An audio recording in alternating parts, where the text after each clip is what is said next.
Le 1er décembre 2020, le Burkina Faso a célébré à l'instar des autres pays du monde la 32e journée mondiale de lutte contre le sida.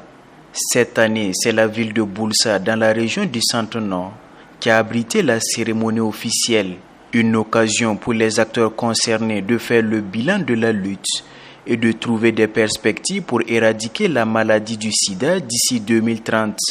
Le pays a enregistré des progrès significatifs dans la gestion de cette maladie avec une diminution de la charge de morbidité.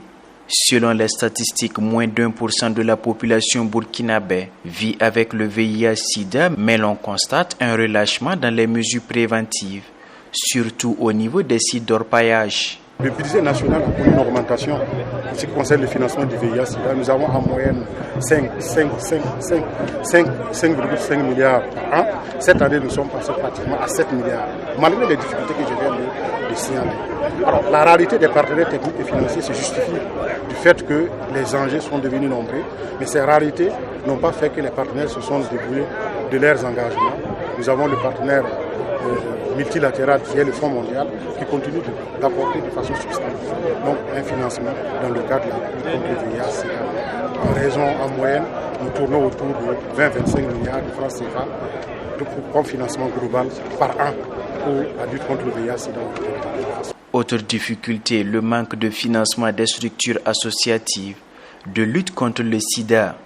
L'État y contribue à hauteur de 5,5 milliards de francs CFA à travers le secrétariat permanent du Conseil national de lutte contre le sida, le SP-CNLS, et les partenaires à plus de 25 milliards de francs CFA par an.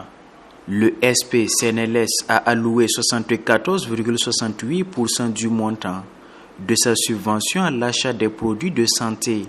Aussi, le gouvernement soutient les travailleurs de santé communautaire en finançant 75% de leur rémunération. Le déficit de financement du VIH-Sida est estimé en 2020 à 5,9 milliards de francs CFA. Le financement dont vous mentionnez, vous faites cas, effectivement, est problématique depuis des années. On n'a jamais suffisamment d'argent. Mais nous pensons qu'avec l'effort fait par le gouvernement du Burkina Faso, reconnu au-delà de nos frontières, parce que le Burkina Faso, il faut le noter, fait partie des rares pays à avoir inscrit comme une tradition une part du budget national dans le financement du VIH-Sida. Donc c'est des efforts qu'il faut saluer en passant.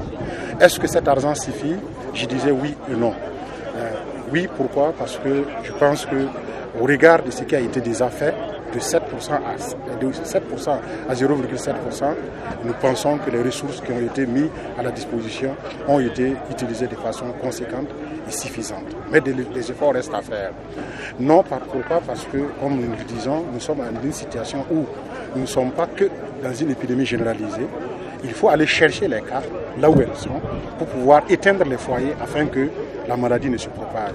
Cette journée a été également l'occasion pour les autorités de reconnaître le mérite des acteurs engagés dans la lutte contre le VIH-Sida. À cela s'ajoutent les associations et les centres de santé. Un rendez-vous est pris en 2021 pour la 33e journée mondiale de lutte contre le sida à Réau.